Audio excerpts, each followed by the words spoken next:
BJ and I are taking a field trip today.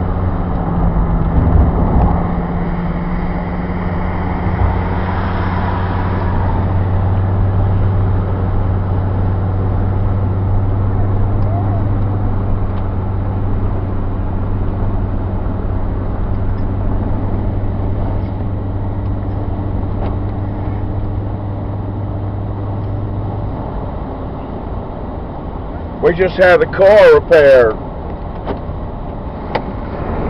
and it's running pretty good. This car's in great shape for a 18-year-old car.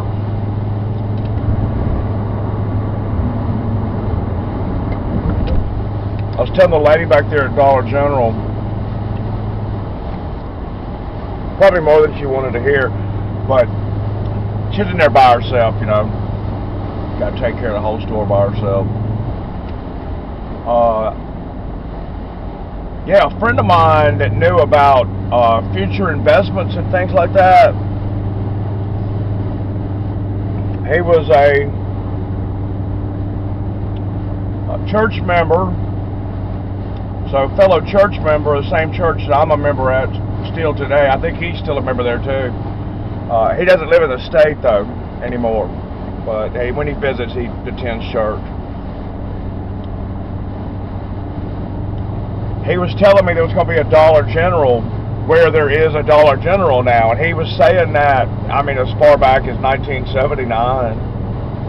I mean, for all I know, he'd already been saying it for a couple of years. He's one of these kind of guys that he had a IBM computer word processor, and he had it hooked up to something. He was either related to the military or police radio,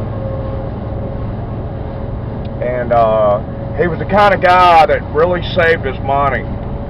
He would wear the same clothes many times over and over, you know, wash the same pair of clothes, or perhaps have 2 or 3 pieces of the same clothes. He was just always in the same outfit, it seemed like.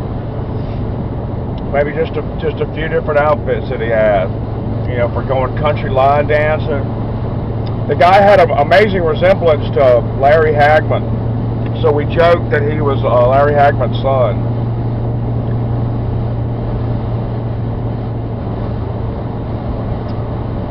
And he kept telling people that he knew, he said, there's going to be a Dollar General right here on this spot. It's going to be right here in Clinton. And we didn't know what a Dollar General was because we had gotten so used to the franchise names, just a few franchise names that we had, and that this is a trademark of the city too. It was TG&Y, and we had a Howard Brothers for a while, which is a pretty nice all-around department store. And Howard Brothers just did not make quite enough money to stay in Clinton, so that's where Indian Lanes is now. What I liked about Howard Brothers is fishing equipment and the display of their music section and albums. They were still selling 8-tracks a little bit at that time. Cassette tapes were considered something high class, or, you know, and it was packaged in such a way with that big plastic thing around it, you know, to deter theft.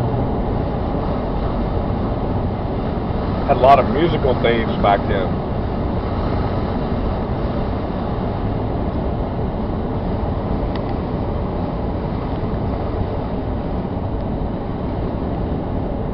Yeah, can't help but feeling pretty nostalgic. Dude, you're way too close to my car, man.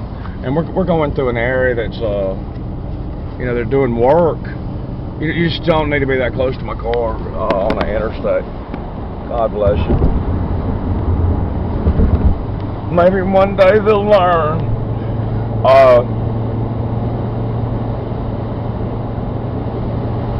Yeah, with a new shopping mall, Metro Center being built in '78, and you know, we had at least 2 main shops that carried albums and music. I don't know what the theft problem was in Clinton. I don't think it was a lot, but I was friends with what was Patrolman Byington back then, and he did say that his regular calls were grocery store and department store theft. This is inside Clinton, and I'm talking late 70s, early 80s. They call it petty theft. You know, you steal something at $7.99 or something like that. Black people tend to steal clothes. White people tend to steal things like fishing equipment and music. I don't know who wants to study that. And domestic violence. In my era, you must understand, a returning Vietnam vet is a confused person, and that's not his own fault. You know, they were drafted in the Vietnam War. They went and did what the country told them to do, and then they returned to people that were hostile towards them because of being in Vietnam. And it was pretty sad. By the end of the 1970s, that talk on the street had really slowed down, and I rarely saw any verbal confrontations in public. You know, after about 1978, really. We pulled out of Vietnam completely in '77, supposedly. I would imagine that some American military bases remain somewhere in Cambodia, which is mostly a communist country, but you know, everybody needs money. They may have allowed a military base there in Cambodia. It sure does look like it and feel like it when I'm there. Weird feeling to be in the capital city of Cambodia, just a, you know, Mr. Average White guy walking around tourist. Especially somebody like me that doesn't look like a backpacker. I don't look fresh out of college, you know, I look my age. And when I was in Cambodia, mostly I was in my 30s, my mid-30s, late 30s. So, I sometimes was looked upon as being a CIA agent. It sounds like something you'd say at a dinner party to see if you can get the pretty girl to give you a kiss. But it is true. I mean, there's not that many tourists like me wandering around, and the type of tourists that may be coming to Cambodia are a little bit more like the kind of people that drift around down there in Mexico that can speak Spanish fluently or well enough to, you know, be involved in some kind of commerce.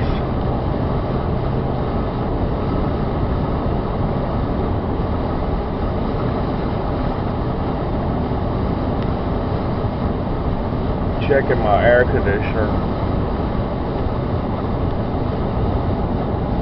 The power steering on this car is very good. I haven't done anything to it. I don't think anything's ever been done to it. It did not need any kind of alignment. This is interesting, and I went to just a regular American like alignment, tire, oil change, you know, basic service type place, maintenance place.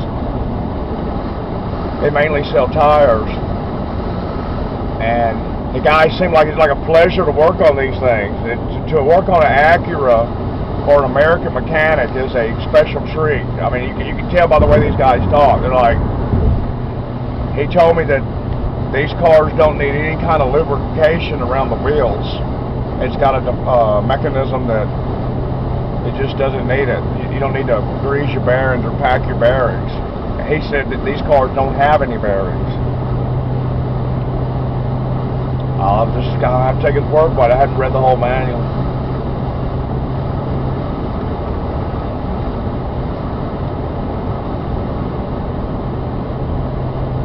You know, part of this trip is testing this car for a long trip. The engine is running a little bit hot. You know, wintertime's coming up. That's okay. It's not steaming or anything, but it just really, really hot after even 15 minutes in a car.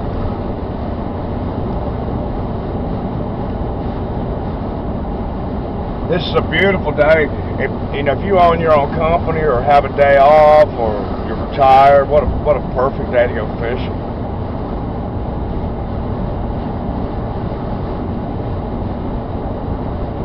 Jim Buck Ross.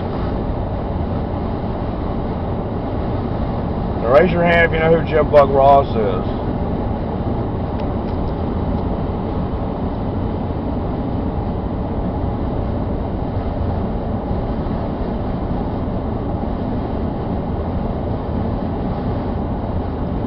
Farm Bureau radio personality, and I don't know what his, I'll use this old Mississippi word, credentials. I don't know what his credentials are, if he's got a degree in agriculture or not, but he is an agricultural expert, and a lot of what he talks about and relates over the radio is great information for farmers statewide.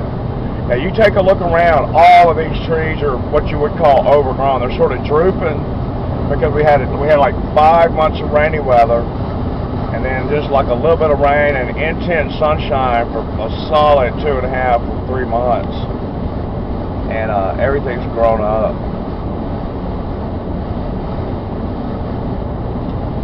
Now the Department of Forestry, which I've had some dealings with when I was at Baptist Fitness Center, I almost went into that field. I got to know several people in forestry department for the state of Mississippi, and they also travel. Some of these people are not originally from Mississippi. They're perhaps even from, like a lady that I knew from Arizona. There's hardly any trees anywhere in Arizona. But, you know, she went to college and got the degree, and lived in Mississippi a while, lived in Georgia a while, and I'm not sure where she is now.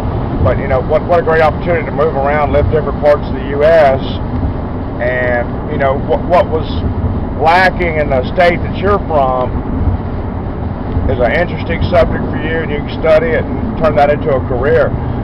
She told me that, you know, the time in which they cut these trees, turn it into lumber, very lucrative business operation, and Mississippi has a long history of eco-friendly, environmentally friendly farming, tree farming,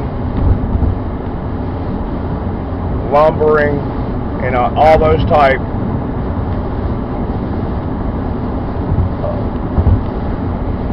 jobs.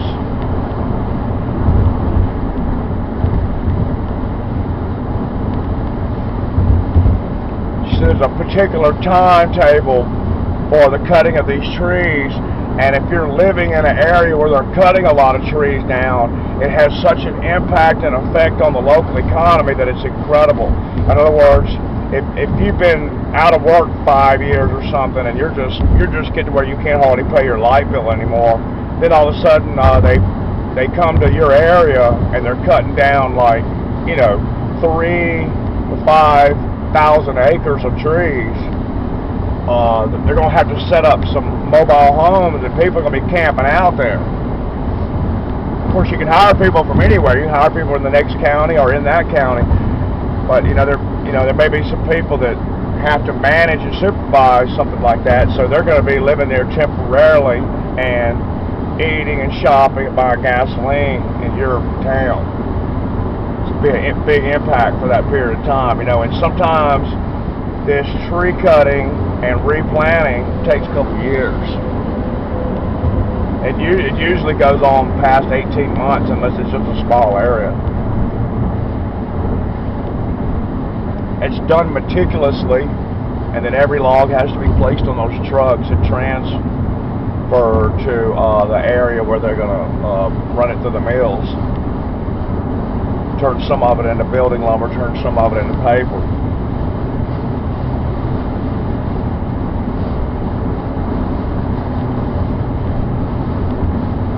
You know, there was a time when they said we're cutting down too many trees, there's not enough trees, and we use too many paper products. You know, with the recycling now, and it's obvious that the South of the United States has more vegetation and trees than it ever has in its history. And that comes from the replanting and the lack of forest fires in Mississippi. weather conditions don't permit forest fires here much, and also people are more careful about camping and things like that, and they're doing less of it. There's just not that many campers anymore. I don't know if Stephen King scared them or why there's not as many campers as there used to be.